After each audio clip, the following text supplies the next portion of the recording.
Hello दोस्तों, स्वागत है आपका हमारे यूट्यूब चैनल ब्लैक गाउन में। दोस्तों, आज के इस वीडियो में हम hearing of suits and examination of witnesses under order 18 of CPC को डिस्कस करेंगे। तो चलिए स्टार्ट करते हैं हमारे आज के इस वीडियो को। तो फर्स्ट रूल है राइट टू बिगिन। तो जनरल रूल यही है सीपीसी का कि जो प्लेंटिफ है उसके पास होता है राइट टू बिगिन अनलेस जो डिफेंडेंट है वो एडमिट करे फैक्ट्स अलेज्ड बाय प्लेंटिफ और कंटेंट करे कि आइदर जो पॉइंट ऑफ लॉ है या फिर ऑन सम एडिशनल फैक्ट्स जो कि डिफेंडेंट अलेज कर रहा है, जो प्लेंटिफ है वो इंटाइटल नहीं है एनी पार्ट ऑफ रिलीफ जो कि वो सीख कर रहा है, यानी जो रिलीफ वो मांग रहा है। तो इस कंडीशन में क्या होगा, जो डिफेंडेंट है उसके पास हो जाएगा राइट टू बिगिन। अब आगे बढ़ते हैं और डिस्कस करते हैं रूल 2 को, statement and production of evidence. तो जो डेट फिक्स है फॉर हियरिंग ऑफ सूट या फिर कोई और दिन जिस दिन हियरिंग जो है वो एडजर्न हुआ है, तो जो पार्टी है जिसके पास राइट टू बिगिन है वो अपना केस को स्टेट करेगा यानी प्लीड करेगा और प्रोड्यूस करेगा एविडेंस अपने सपोर्ट में, जिससे कि उसका इशू सपोर्ट हो और जितने के लिए वो बाउंड है, यानी जिस चीज़ को प्रूफ करने के लिए वो बाउंड है उसके सपोर्ट में वो एविडेंस प्रोड्यूस करेगा और अपने केस को स्टेट करेगा। अब रूल 2 का सब क्लॉज 2 ये कहता है कि जो दूसरा पार्टी है यानी जो डिफेंडेंट है वो भी अपने केस को स्टेट करेगी और प्रोड्यूस करेगा एविडेंस अगर कोई है, और देन वो एड्रेस करेगा कोर्ट को generally on the whole case. पहले तो वो अगर कुछ एक्स्ट्रा पॉइंट है या उसको कुछ स्पेसिफिकली बताना है तो वो अपने केस को स्टेट करेगा, अगर कोई एविडेंस प्रोड्यूस करना है तो करेगा। उसके बाद जो जनरल इश्यूज़ है यानी जनरली वो पूरे केस को एड्रेस करेगा। अब रूल 3 का सब क्लॉज 3 ये कहता है कि जिस पार्टी ने स्टार्ट किया था यानी बिगेन किया था वो अब रिप्लाई करेगा generally on the whole case. ठीक है, अब सब क्लॉज 3A क्या कहता है, चलिए 3A को देखते हैं। सो 3A ये बोलता है कि एनी पार्टी जो एड्रेस कर रहा है ओरल आर्ग्यूमेंट्स को इन अ केस और उसको लगता है कि बिफोर वो ही कंक्लूड्स द ओरल आर्ग्यूमेंट यानी अपने ओरल आर्ग्यूमेंट्स के ख़त्म होने से पहले इफ़ एनी वो सबमिट कर सकता है कोर्ट के परमिशन से कंसाइजली यानी ब्रीफली और अंडर अ डिस्टिंक्ट हेडिंग यानी एक अलग हेडिंग के अंदर रिटन आर्ग्यूमेंट्स, ठीक है, अपने केस के सपोर्ट में कोर्ट को। और वो जो रिटन आर्ग्यूमेंट होगा वो फॉर्म करेगा पार्ट ऑफ रिकॉर्ड यानी वो भी पार्ट ऑफ रिकॉर्ड माना जाएगा जो रिटन आर्ग्यूमेंट होगा। फिर 3B ये कहता है कि कॉपी ऑफ सच जो रिटन आर्ग्यूमेंट है वो साइमल्टेनियसली फर्निश किया जाएगा अपोजिट पार्टी को। नाउ मूविंग फर्दर, 3C जो है वो ये कहता है कि कोई भी एडजर्नमेंट जो है वो ग्रांट नहीं किया जाएगा for the purpose of filing written argument unless जो कोर्ट है for the reason to be recorded, यानी कोई रीज़न अगर है जो कि रिकॉर्ड करेगा इन राइटिंग और कंसीडर करेगा नेसेसरी, अगर कोर्ट को नेसेसरी लगता है कि टाइम ग्रांट करना चाहिए तो ही सच एडजर्नमेंट देगा, अदरवाइज नो एडजर्नमेंट मिलेगा for the purpose of filing written arguments. अब लास्ट जो इसका रूल है वो 3D वो ये कहता है कि जो कोर्ट है वो फिक्स कर सकता है time limits for oral argument by either the parties in the case as it may deem fit. ठीक है, यानी कोर्ट को अगर लगता है कि टाइम लिमिट फिक्स कर देना है तो कोर्ट ओरल आर्ग्यूमेंट के लिए आइदर पार्टी के लिए एक टाइम लिमिट फिक्स कर सकता है। अब आगे बढ़ते हैं और डिस्कस करते हैं रूल 3 को, एविडेंस वेयर सेवरल इश्यूज़, यानी जहाँ पे सेवरल इश्यूज़ हैं तो उसके एविडेंस कैसे प्रोड्यूस किए जाएंगे। तो जिस केस में सेवरल इश्यूज़ हैं और जो बर्डन ऑफ प्रूविंग है वो कुछ लाई करते हैं ऑन अदर पार्टी यानी दूसरे पार्टी पे, तो जो पार्टी बिगेन करता है ये अपने ऑप्शन पे आइदर जो है वो एविडेंस प्रोड्यूस कर सकता है उस इश्यूज़ पे या फिर रिजर्व कर सकता है उसको by way of answer to the evidence produced by the other party, या तो वो एविडेंस प्रोड्यूस करेगा या फिर रिजर्व करके रखेगा बाय वे ऑफ आंसर, यानी जो अदर पार्टी जब एविडेंस प्रोड्यूस करेगी तो वो उसका बाय वे ऑफ आंसर वो अपने आर्ग्यूमेंट को सपोर्ट करेगा। ठीक है, तो अब जिस कंडीशन में जो पार्टी बिगेन कर रहा है वो रिज़र्व कर रहा है अपने राइट को बाय वे ऑफ आंसर, तो उस कंडीशन में क्या होगा, द पार्टी जो बिगेन कर रहा है में अपना जो एविडेंस है वो प्रोड्यूस करेगा उस इश्यूज़ पे आफ्टर जो अदर पार्टी है वो अपने एविडेंस प्रोड्यूस कर चुका है, ठीक है, और फिर जो अदर पार्टी है वो रिप्लाई करेगा specifically on evidence so produce by the party beginning, यानी कि जिस पार्टी ने स्टार्ट किया था, ठीक है, उसने जो जो एविडेंस प्रोड्यूस किया है अदर पार्टी के एविडेंस प्रोड्यूस करने के बाद, तो जो अदर पार्टी है वो स्पेसिफिकली उन एविडेंस पे रिप्लाई करेगा। बट जो पार्टी बिगेनिंग है वो जो है अब इंटाइटल होगा रिप्लाई करने के लिए generally on the whole case, यानी अब वो पूरे केस पे जनरल रिप्लाई कर सकता है। अब डिस्कस करते हैं नेक्स्ट रूल को, 3A, party to appear before other witnesses.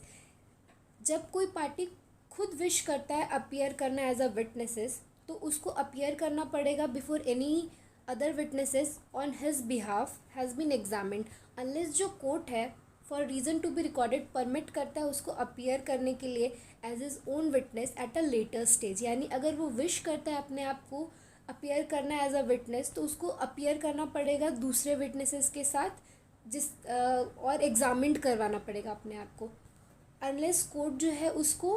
Reason to be recorded permit करता है लेटर स्टेज पे अपीयर करने के लिए एज इज ओन विटनेस। अब डिस्कस करते हैं रूल 4, रिकॉर्डिंग ऑफ एविडेंस।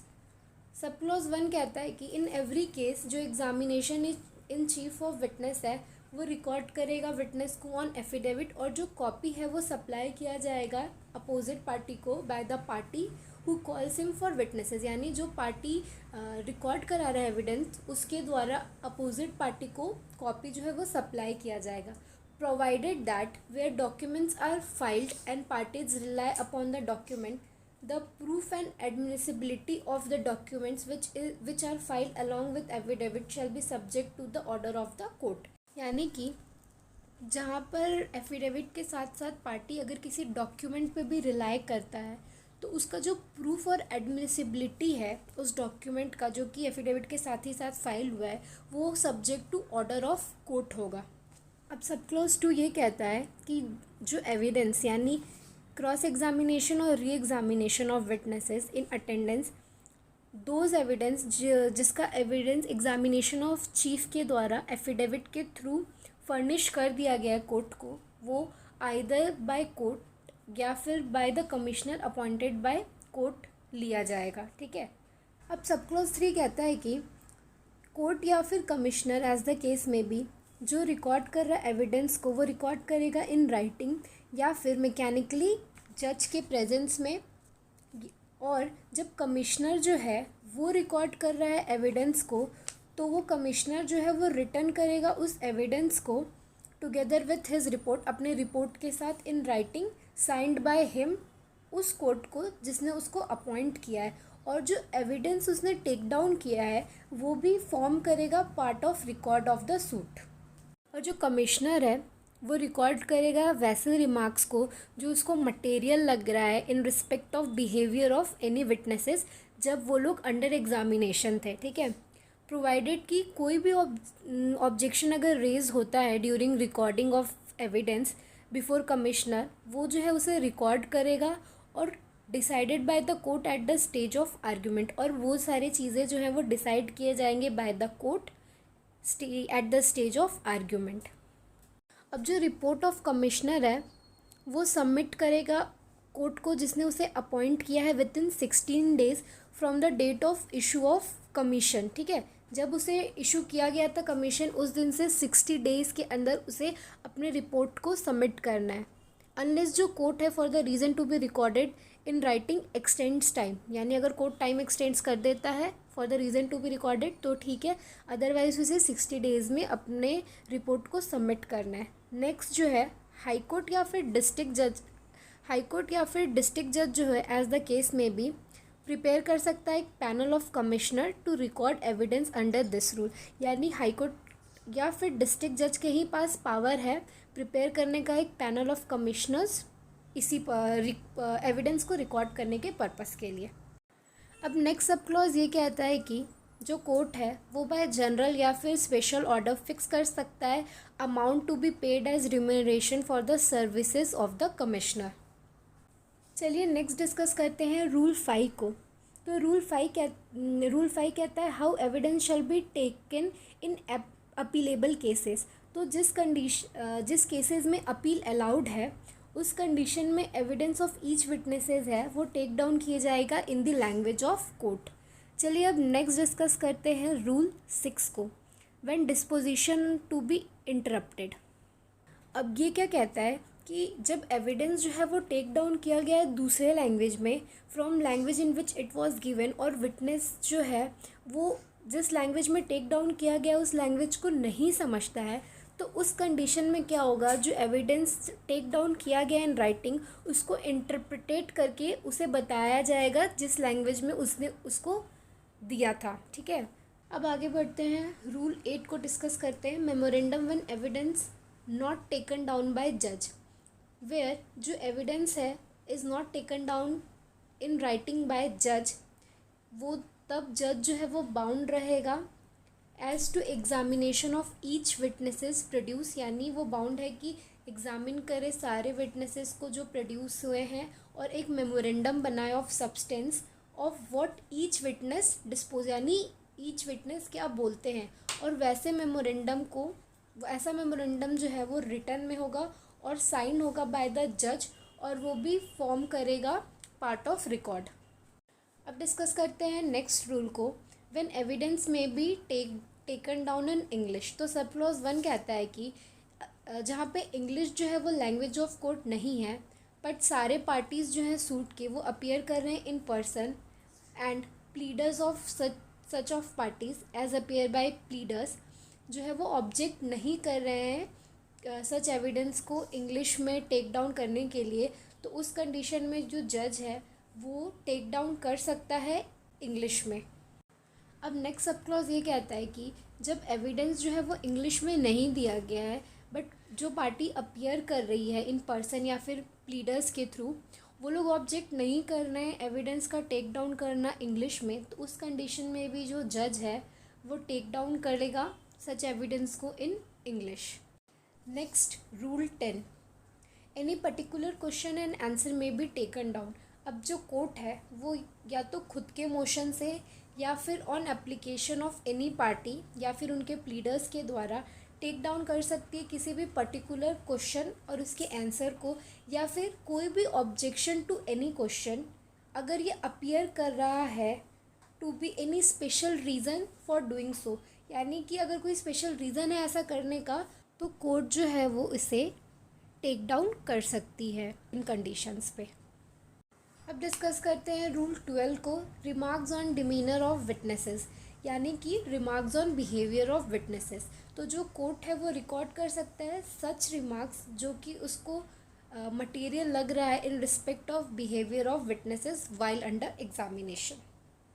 अब डिस्कस करते हैं रूल 13 को, memorandum of evidence in unappealable cases. तो वैसे केसेस जिसका अपील अलाउड नहीं है उस केस में ये नेसेसरी नहीं है कि टेक डाउन किया जाए या फिर डिक्टेट किया जाए या फिर रिकॉर्ड किया जाए एविडेंस ऑफ विटनेसेस को एट लेंथ, यानी बहुत लेंदी तरीके से, बट जो जज है as examination of each witnesses produce shall in writing or dictate directly on the typewriter or cause to be mechanically recorded एक मेमोरेंडम ऑफ सब्सटेंस बनाएगा ऑफ व्हाट विटनेसेस डिस्पोज, यानी विटनेसेस क्या बोल रहे हैं। ठीक है, और जो वैसा मेमोरेंडम है वो साइन किया जाएगा बाय जज या फिर अदरवाइज उसको ऑथेंटिकेट किया जाएगा और ये फॉर्म करेगा पार्ट ऑफ रिकॉर्ड। चलिए आगे बढ़ते हैं और डिस्कस करते हैं रूल 15 को, power to deal with evidence taken before another जज। तो जब कोई जज जो है वो प्रिवेंट करता है बाय डेथ, यानी किसी जज की डेथ हो जाती है या फिर ट्रांसफ़र हो जाता है या फिर किसी भी दूसरे रीज़न से वो कंक्लूड नहीं कर पाता है ट्रायल ऑफ द सूट, तो उस कंडीशन में उसका जो सक्सेसर जज है यानी जो दूसरा जज जो है वो डील कर सकता है with any evidence memorandum taken down या फिर under the foregoing rule as if जो एविडेंस है या फिर जो मेमोरेंडम है वो उस सक्सेसर जज के द्वारा टेक डाउन किया गया है और या फिर उसके द्वारा बनाया गया है, उसके डायरेक्शन में बनाया गया है अंडर द सेड रूल। ठीक है, और वो प्रोसीड कर सकता है उस सूट को फ्रॉम द स्टेज जहाँ से उसके प्रीडिसीजर ने लेफ़्ट किया, यानी जो पहले वाले जज ने जहाँ से छोड़ा है जो सक्सेसर है वो उसी स्टेज से स्टार्ट कर सकता है। अब इसका इसका सब क्लॉज 2 ये कहता है कि जो प्रोविज़न ऑफ सब रूल 1 है वो सो फॉर एज एप्लीकेबल जो है वो डीम टू अप्लाई करेगा to evidence taken in suit transferred under section 24। Next अब डिस्कस करते हैं रूल 16 को, power to examine witnesses immediately. तो इसका सब रूल 1 कहता है वेयर जो विटनेस है वो about to leave the jurisdiction of court है या फिर कोई और सफिशिएंट कॉज जो है वो शोन हो रहा है to the satisfaction of court, और कोर्ट सेटिस्फाइड है कि क्यों एविडेंस को इमीडिएटली रिकॉर्ड कर लेना चाहिए, तो उस कंडीशन में कोर्ट जो है upon application of any party या फिर witness at any time after the institution of suit take the evidence of such witnesses in manner there with in provided. यानी कि अगर कोर्ट सेटिस्फाइड है कि इमीडिएटली विटनेसेस को एग्जामिन कर लेना चाहिए, तो कोर्ट जो है आफ्टर इंस्टीट्यूशन ऑफ सूट कभी भी विटनेसेस को इमीडिएटली एग्जामिन कर सकता है। अब इसका सब रूल 2 ये कहता है कि जहाँ पे एविडेंस जो है वो इमीडिएटली नहीं टेक डाउन किया गया और इन प्रेजेंस ऑफ पार्टी, तो उस कंडीशन में अगर कोर्ट को सफिशिएंट लगता है तो कोर्ट जो है वो नोटिस देगा पार्टीज़ को जो डे फिक्स हुआ है एग्जामिनेशन ऑफ विटनेसेस का। अब रूल 16 का सब रूल 3 ये कहता है कि जो एविडेंस जो है वो रीड ओवर करवाया जाएगा विटनेसेस को, और अगर वह एडमिट करता है कि करेक्ट है तो फिर उसे साइन करवा लिया जाएगा, और जज इफ़ नेसेसरी कुछ करेक्शन है तो उसको करेक्ट करेंगे, देन उसे साइन करेंगे और फिर उसको रीड किया जाएगा at the stage of hearing of suit. Next है रूल 17, कोर्ट में रिकॉल एंड एग्जामिन विटनेसेस। जो कोर्ट है वो किसी भी स्टेज ऑफ सूट पे रिकॉल कर सकता है विटनेसेस का जो कि एग्जामिन्ड हो चुके हैं, और पुट कर सकता है क्वेश्चंस ऑन हिम जो भी कोर्ट डीम फिट कर रहा है। Rule 18 next, power of court to inspect. जो कोर्ट है at any stage of suit inspect कर सकता है किसी भी प्रॉपर्टी को या कोई भी थिंग जो कंसर्न कर रही है विथ एनी क्वेश्चन जो कि अराइज कर रहा है, और where the court inspects any property या फिर thing it shall as soon as practicable एक मेमोरेंडम बनाएगा of relevant facts observed at such inspection, और जो मेमोरेंडम है वो फॉर्म करेगा part of record of suit. Now moving to the last rule, rule 19, power to get statements recorded on commission. In spite anything in सारे rules में जो contain कर रहा है, कोर्ट जो है वो instead of examining witnesses in open court direct कर सकता है कि उनके जो स्टेटमेंट्स हैं वो रिकॉर्डेड होंगे on commission under rule 4A of order 16। सो दोस्तों आज की इस वीडियो में इतना ही। आई होप कि आपको आज का ये वीडियो लगा हो हेल्पफुल और नॉलेजेबल। अगर आपको ये वीडियो पसंद आए तो अपने दोस्तों के साथ शेयर करना ना भूलें, and also don't forget to subscribe and like to our YouTube channel. दोस्तों अगर आपको कोई भी स्पेसिफिक लॉ के टॉपिक पे वीडियो चाहिए, let us know in the comment box section. Thank you. I hope you all enjoyed.